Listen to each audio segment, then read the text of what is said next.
I'm new to adventure riding. I've been riding road bikes for years, but my dirt experience is limited to a few rides that my friend Bill recently took me on. You can watch that in previous episodes. This video is the first of a 2-day introductory ride from RideADV based in Sydney, and it is aimed at people wanting to get into adventure riding. I'm taking my trusty old 2011 Tenere 660 along with me to learn how to ride in the dirt.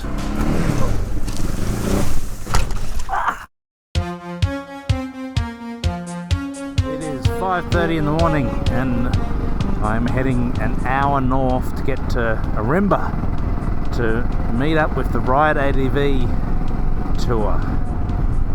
The one thing I didn't think of was that at 5:30 in the morning it's still dark and I'm wearing my visor, so sunglasses at night. Anyway.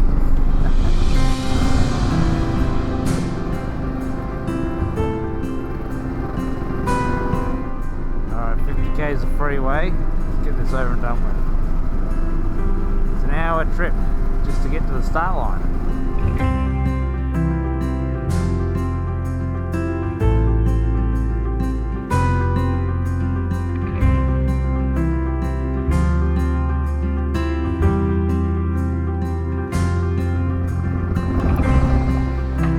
RideADV requests that all riders arrive with a full tank and sign in for the riders briefing by 8 AM. I could see a bunch of other riders heading in the same direction on their way to RideADV's HQ.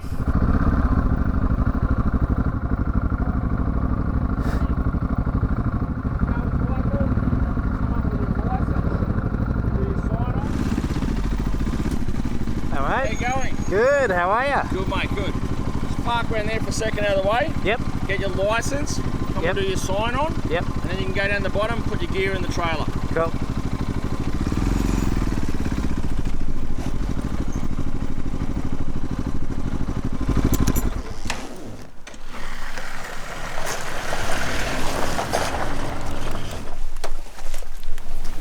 Alright, well I'd like to take this opportunity to welcome everyone to the first event for 2022. It's also the last event for 2021. Probably also an event from 2020. COVID and the whole lot's been interesting at times. It appeared that if COVID wasn't against us, crash day, the weather was out to get us. We obviously, introduction to adventure riding, the more you put in, the more you'll get out, okay? So don't be afraid to ask any question at any point in time. We do have lots of stops, and we do try and cover off lots of bits and pieces as we do that. So don't be afraid to ask any questions. Who hasn't ridden a cornerman system before? Trying to be honest, thank you. Right. The only people from here on that you listen to, they wear a vest. They'll have a yellow vest on, a high-vis vest.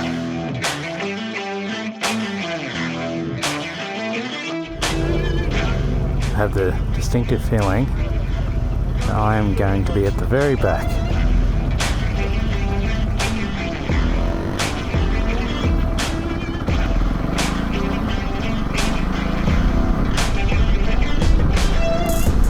I have a high level of confidence today that I will be the slowest of the lot.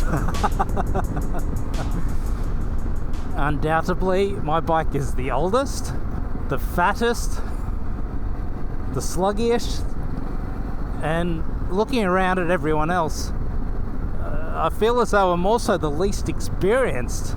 And I thought, you know, the riding I've been doing might have given me a little bit of a,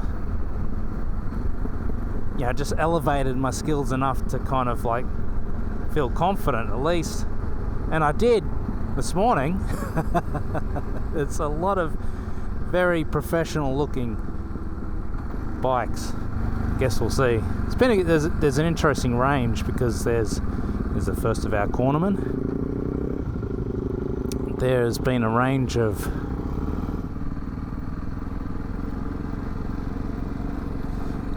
there's a range of small bikes as well as adventure bikes. A lot of actually a lot, I'd say almost half.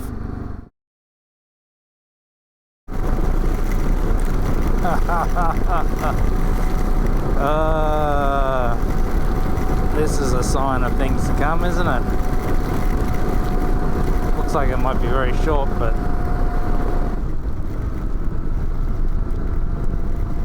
already wet.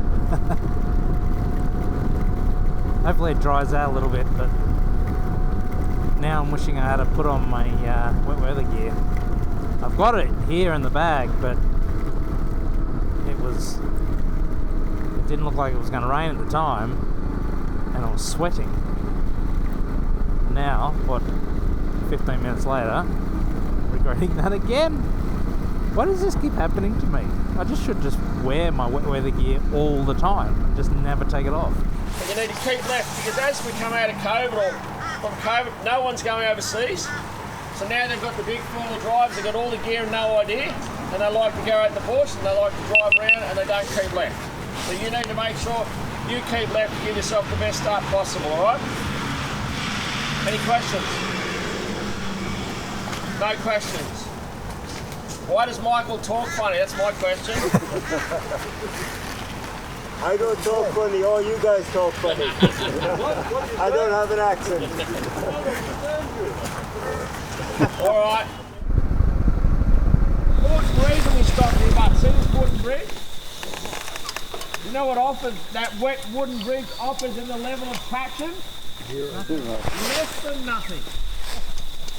Teflon was invented from that shit. It offers nothing, and the reason I normally wouldn't worry about it too much, but you're going to arrive at that corner and pull the brakes on. So, I'm at the front of the line, which I really didn't want, to be honest, because I'm going to be slow. I'm going to be very, very slow, and I don't want to hold anyone up. But this also does mean that I should be next in the cornerman system, so which means I'll go to the back, which I'm actually okay with. But hopefully I don't hold up the sweep too much.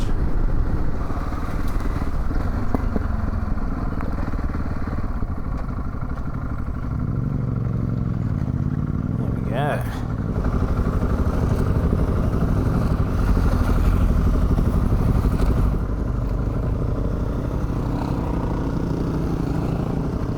So now I look for the sweep to give me a signal, as Greg said, in a vest.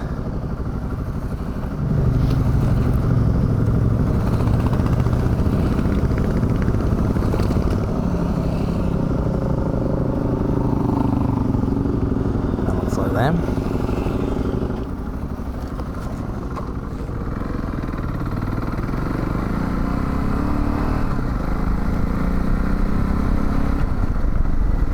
Alright. Now I'm at the back. Should feel a bit more comfortable. And we've hit some dirt.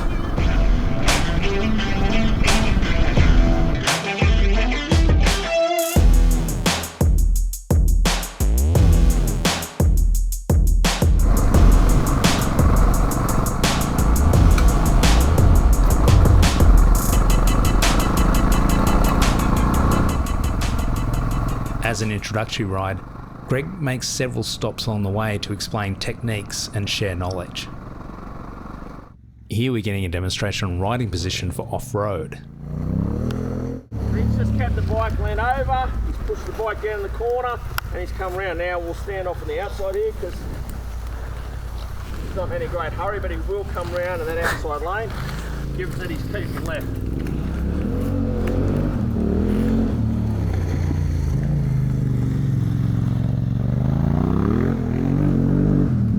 So you don't have to quite do it that quick, but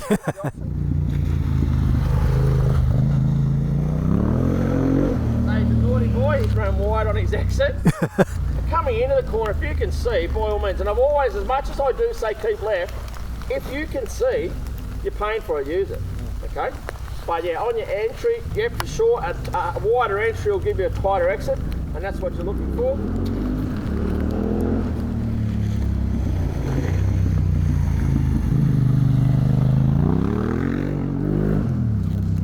He started picking his throttle up about here. And you want to, at any point in time, and Amy Harburg always talks about it, is using the throttle in the corner and actually taking ownership of the corner. Especially in the dry, sometimes I find myself coasting through a corner And you don't have any control really when you're coasting. You're not either braking and working the bike or you're not driving the bike. You've got to have something to take you through the corner.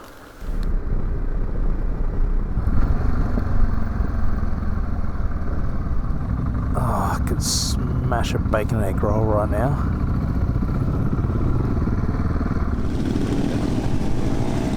After a quick rest, a bite to eat and a coffee, back on the road heading towards the Watagans, a national park north of Sydney.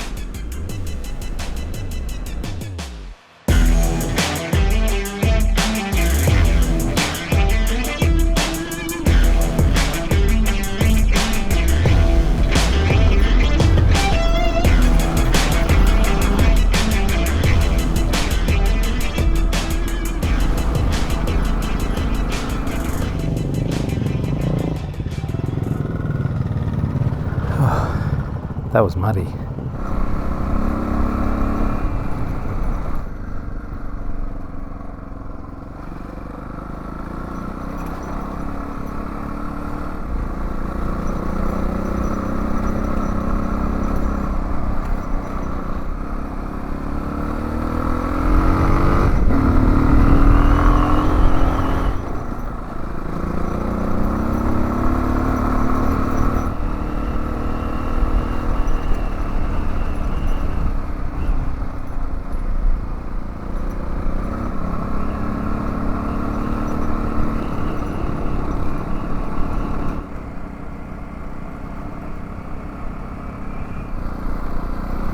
The knowledge share stops aren't just about riding, they're also talking about luggage options and what to look out for when repairing or modifying your bike.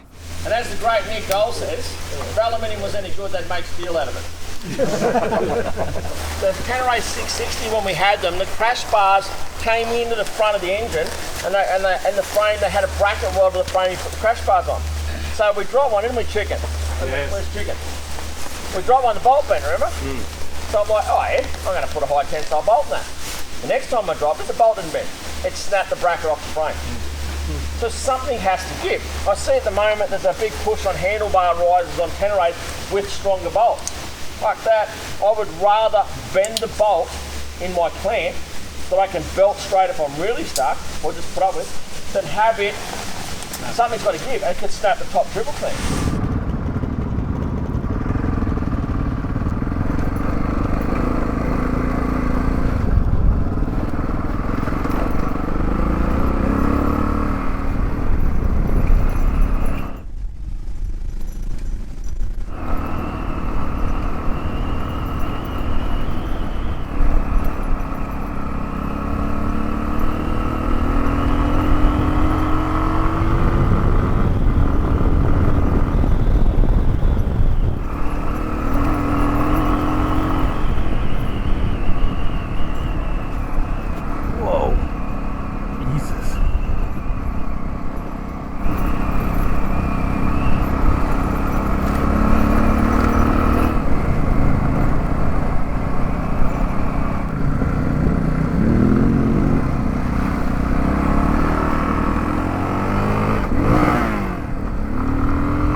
Getting tired.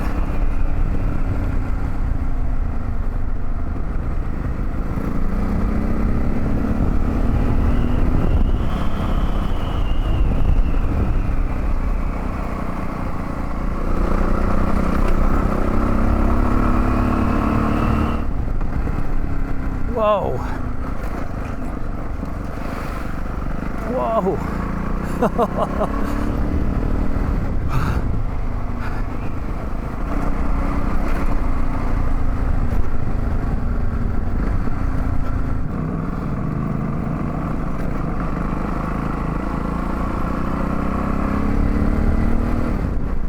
actually very good timing for a rest. Oh my god, that is exhausting.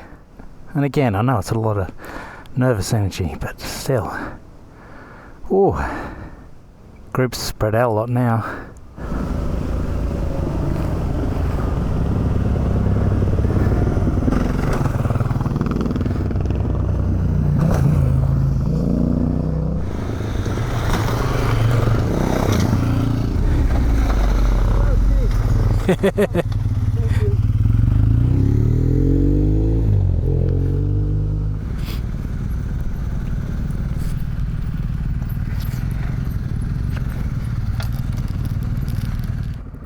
You're just getting people to slow down for the rut. Are you missing this? Oh, you didn't, did you? My microphone? Yep. Oh, you legend. I'll have to use some more cable ties this time, I reckon. Is that yours? That's right. Cool. Thanks, man. Alright, mate. Ready to roll? Yep.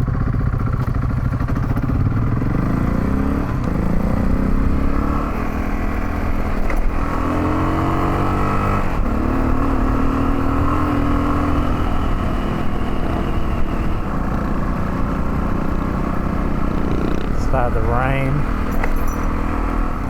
Again.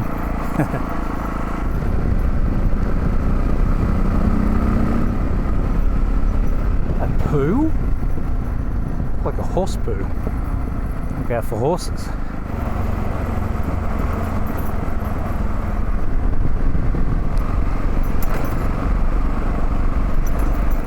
Not a place I thought I would see someone jogging. But every time I've been on one of these rides, I've seen something that I didn't expect. This type of riding is reasonably tame to experienced adventure riders, but it's a lot to adapt to for someone who's new to riding on a surface that moves underneath you. So much of this experience was unknown to me, and so I couldn't rely on instinct, and I was starting to feel tired, wasting a lot of energy on the unfamiliar.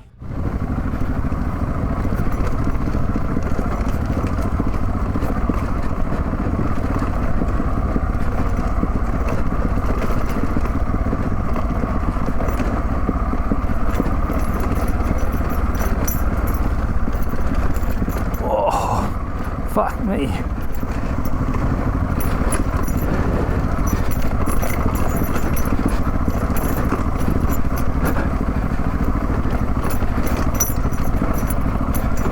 Oh, holy shit. Whew. That is nuts.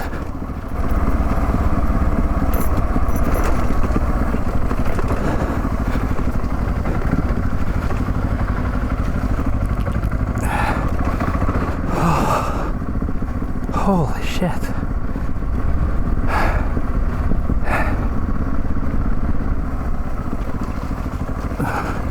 Whoa. Whoa. God.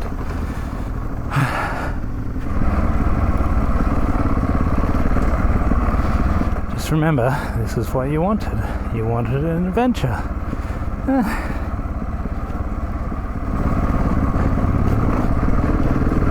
Oh my god. Oh, bitumen.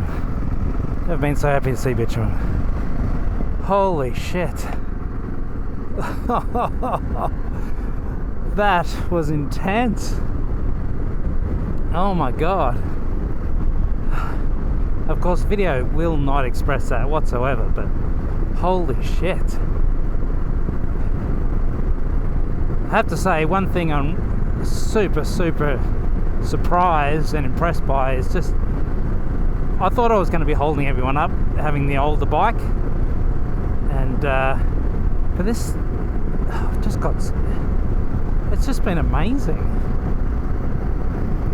These tyres have been super impressive.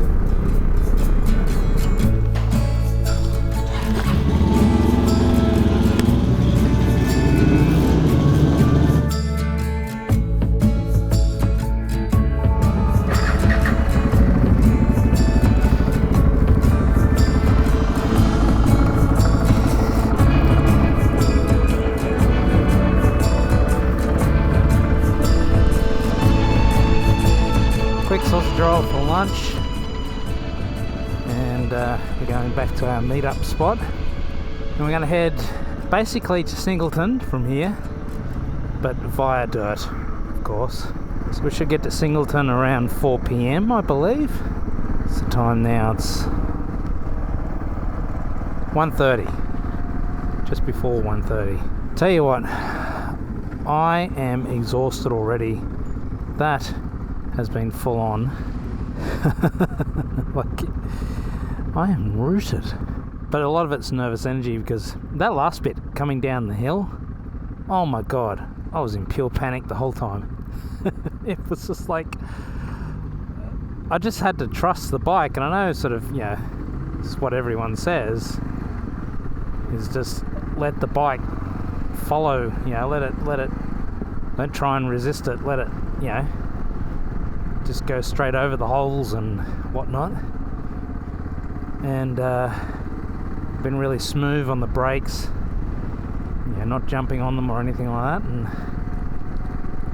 so far seems to have served me well. But I've been shocked at just how much grip this thing has in the dirt. Like these muddy, slippery, clay, horrible stuff. There was one corner, I actually overtook a couple of slower bikes and approached this corner, and I thought, holy shit, I'm not going to make this. It was tighter, it was much tighter than it looked. And I just kept it nice and smooth, just trail braked in, and it just held. It was brilliant. So really impressed with this bike. Tell you what, I ain't going to sleep tonight, and then we get to do it all again tomorrow.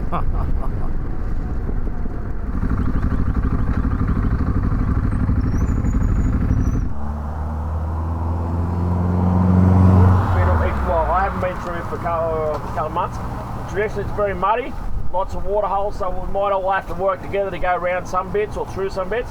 We'll have a look at that, and then we'll come back past here, and then we'll go through Cessnock, and then we'll go out the other side of Cessnock on a track we've got to run out there, through some bush stuff, then we've got some road, another short lane to go down, and then we'll run into Singleton, so and dry off. Alright, so the plan is we're actually going to just do a little loop and then come back through here, but we're going to do the muddy, difficult bit first. Greg was just asking which we prefer to do. Personally, I reckon do the hard bit first and the easy bit on the other side.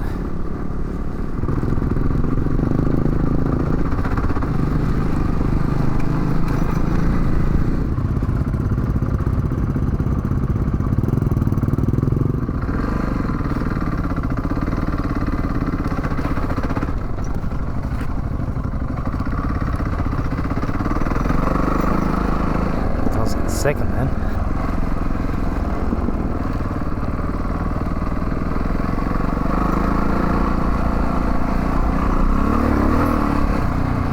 Whoa.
That is hard.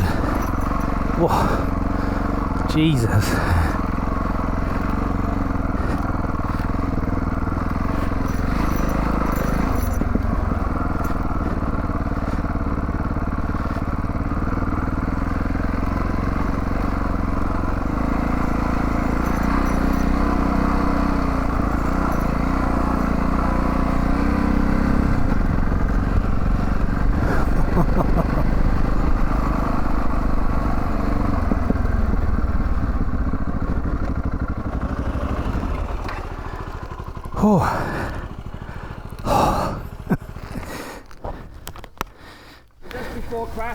talking, you might think to yourself, what's the benefit in this? Or so say you're on your ride through Bolivia or Birdsville, Africa, somewhere, and it comes to this section that there's no easy way around.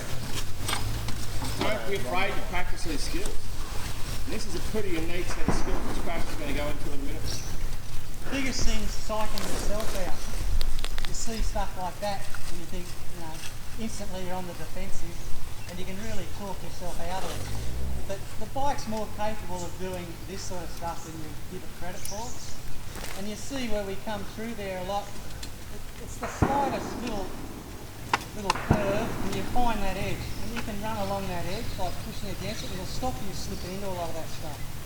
So, and you just got to be, generally you'll find standing up is a better way to go, even though it can freak a few people out, but you're able to be quicker and nimbler on moving body weight and stuff if something does untoward happen.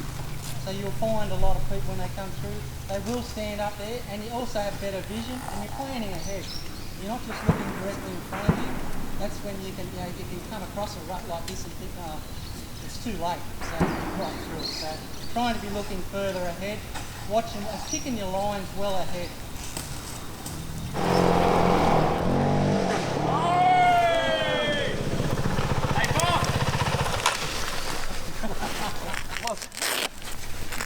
Very good, Bob. What's going on back there, Bob? A couple of drops. Yeah, right. The biggest thing that's probably against you is the tyres, to be honest. The front tyre, anyway. Yeah, I couldn't get a change, but anyway. That's what it's all about. I keep pushing on. At least it's a soft landing. It's nice, soft mud. 100%. That's all right. While we're here. Well, we're here to do one. No, it's the first stop, so that was good. It's the best way to do it. It's exciting. That's correct. One of the things you might be going to talk about now or later on, when it comes to standing up, again, being a newbie, one of the difficulties I'm having is getting your body position right. So if you start to fall back, you find yourself winding the throttle on, and that's what happened to me back there. As you fall back, you wind the throttle on, rear wheel spins and you lose it. Okay. Now, is that a matter of incorrect posture, or is there any advice you can give to try and prevent that from happening? A story about someone with a whiskey throttle habit. It's probably being more forward and more locking with your legs. So you know when you are moving, you're not relying on your arms so much. All right. So skate pegs are a good thing. Yep.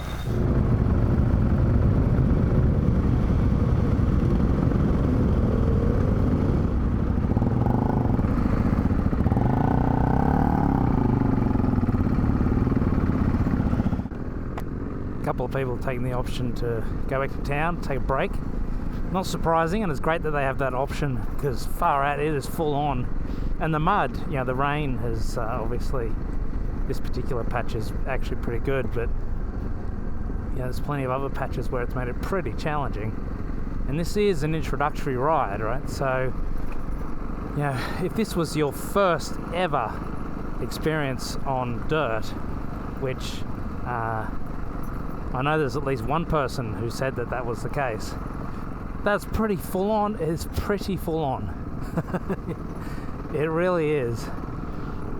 And so, being that the ride is structured in a way where they can take a break for a bit, then that's pretty good. They can just skip this sort of challenging bit. I must admit, even I'm finally, I sort of don't want to give up, but at the same time, it is really full-on stuff, and it's the most challenging part is in your head. It's trusting the bike to keep going straight ahead. Trusting the bike that it wants to stay upright. It's pretty full-on. Tell you what, I'm very, very glad I went for those few rides with Bill, because that made the world of difference for me feeling a lot more comfortable.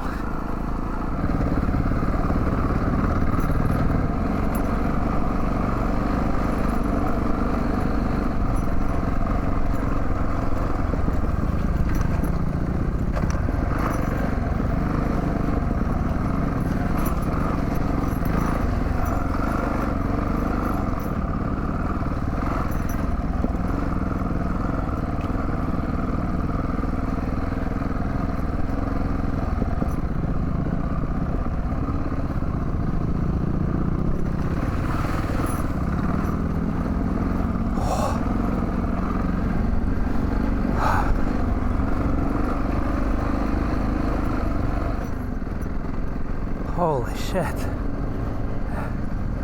That is hard work. Not as hard that time to what it was when we went through the first time. Although I think this bit was a tough bit, wasn't it?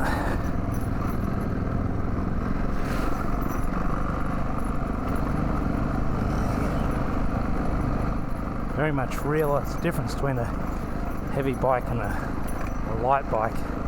Stuff like this. Just see the way they just throw them around.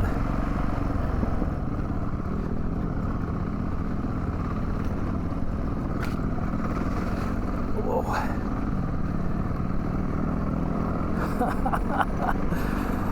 Oh my god.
By this stage I was starting to feel a lot more comfortable with the bike, and my inputs were providing an expected outcome rather than feeling like it was pure luck keeping me upright. We were getting closer to our destination and the roads were getting a little more comfortable and predictable. However, a couple of minor challenges remained. Whoa.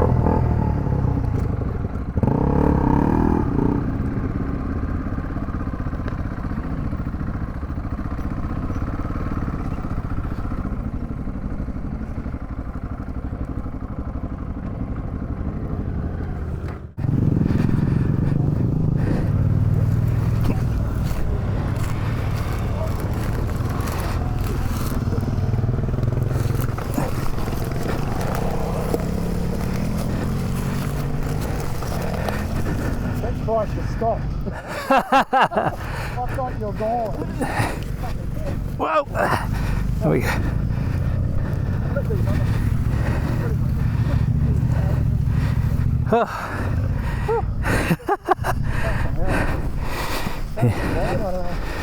Yeah, stand up, but it's not. Oh, you got to stand down here. Yeah, hopefully. Just cut all the rules, mate, to follow the one line. Well, I don't know. And then I was up behind you, your wheel just got stuck, and then. But then I didn't. I know, it was like your gas on, you got stuck on, and just. Yeah, when you do that, it does that, brings the arse around on you. Yeah. So I'd lost the clutches out, and I. Hey? That's why I always have one finger on the clutch at all times. When the whole excitement happened, that disappeared, and then the only thing I kept going was this thing. Yeah, whisper throttle. Yeah. Seems like the creativity. All right, that's a ripper. You good? Yeah, just yeah. It's full on. It's been a big day. You're here for experience. That's exactly right. And that's the only way to get it. Yeah. You're learning a lot, you're just learning a lot really quickly. Every one of us here has crashed thousands of times. Yeah. Oh, so, you're not alone. Yeah. Have a minute, take a minute for yourself. So everything's all straight now? Yeah, it's fine. Yeah. We're good.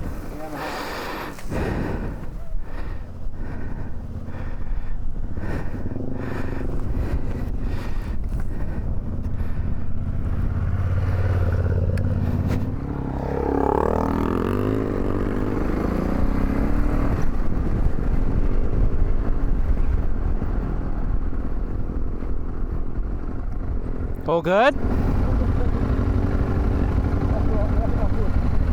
But I want to follow a line, so... Yeah, you follow me if you like. They're all stopped up there anyway.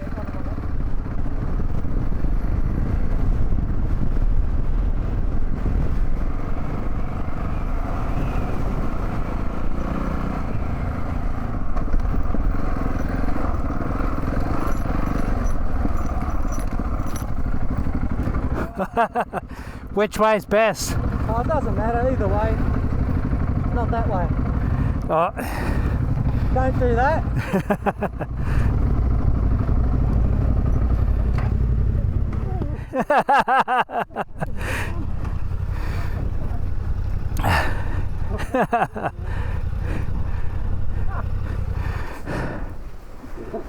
Around the outside looks pretty good too. Yeah. Let's go back a bit. Yeah.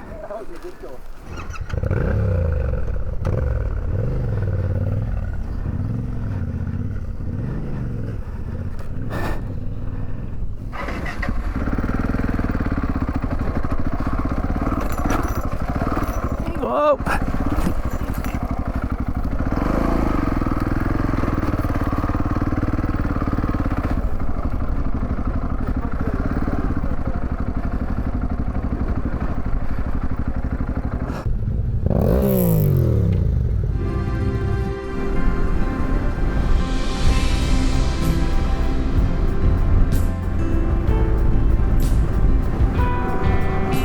Now it was just coasting back to Singleton to fuel up for the next day, park the bikes up for the night, and do any preparations for the second day.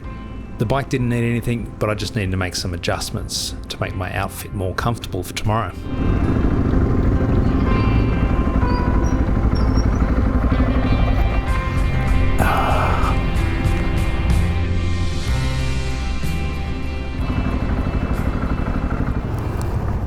Hey mate. There you go, mate.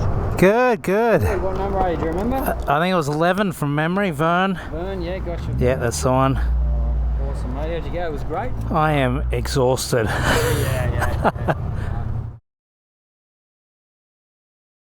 Alright, so we're back in the hotel, day one complete. It is now, it's almost 6 o'clock, it's 10 to 6. First impressions. Well, the rain we knew was going to be a bit of an issue. Certainly everything was saturated. Adjust my outfit for tomorrow because that just didn't work.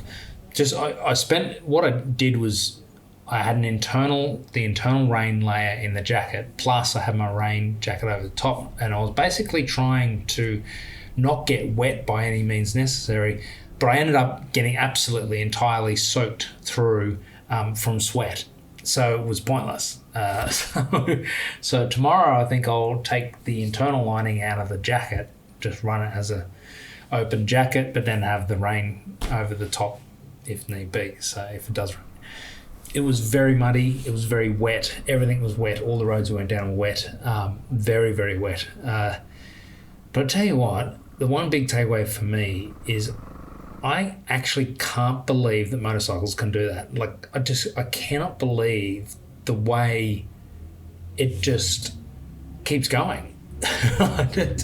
It's just insane. And, you know, particularly when you're going through mud and so on, you just got to keep going and stick with it, keep your throttle and your adjustments to a minimum, just keep that momentum flowing. And it's amazing how the bike will just come out the other end. These things at the start of the day that I would have freaked out about, by the end of the day, you're just like, just straight through. It was absolutely nuts. Really impressed with the bike. I can't believe an 11-year-old bike like that still performs so well. I mean, of course, a new Tenere is going to be better, but it never held me up. So as the day went on, got a lot more confident. Probably the biggest technique difference from what I know today and what I knew yesterday. And even though Bill's shown it to me, I've seen it on plenty of videos and all that sort of stuff. But when you're on a road bike, you lean off the bike to the inside of the corner, and then when you're on an adventure bike, you do the opposite. You lean the bike, and the big difference was the leaning on the outside peg, or the higher peg. I couldn't believe how that changed everything. it just felt so much more in control, so much more grip. Seemingly, like it seemed like there was more grip, and it was probably not more grip. It probably just felt like there was more grip because it felt more in control. But that for me made the biggest difference today. That was a huge step for me. So RideADV and the way Greg and the crew run the event is bloody brilliant.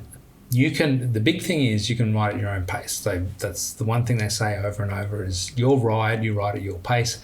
And I never felt like I was riding beyond my pace, although being that there were a few other experienced riders there today, it did probably elevate the pace a little, which allowed me to kind of get a little more comfortable with being outside of my comfort zone. Like allowed me to kind of, if I was on my own, I probably wouldn't have done what I did today. So, and I wouldn't have learnt, therefore, what I did today. So it was quite a positive that there are other riders there that had a pace that was greater than mine. So that's the thing. If you ride with better riders, then you'll learn to ride better. So as long as you stay within the limits of what you and the bike can do. So yeah, quite a lot of people today, varying ranges. I thought I was going to be slower, but there were times where I went past people. So that was, and everyone's having different. I sort of was lucky that I had that,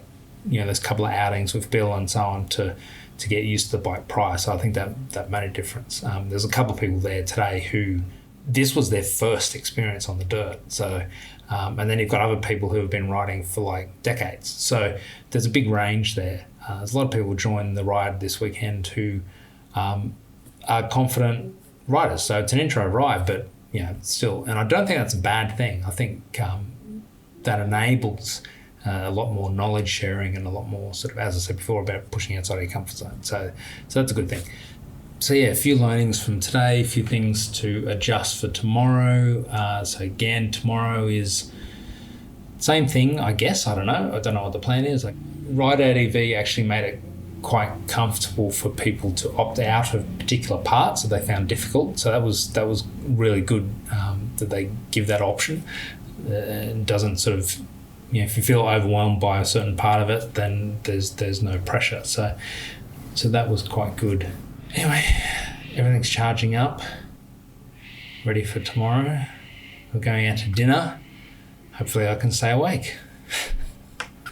All right, let's see what tomorrow brings us. Coming up is going to be the toughest we've had all weekend. Far out. Whoa. Keep going.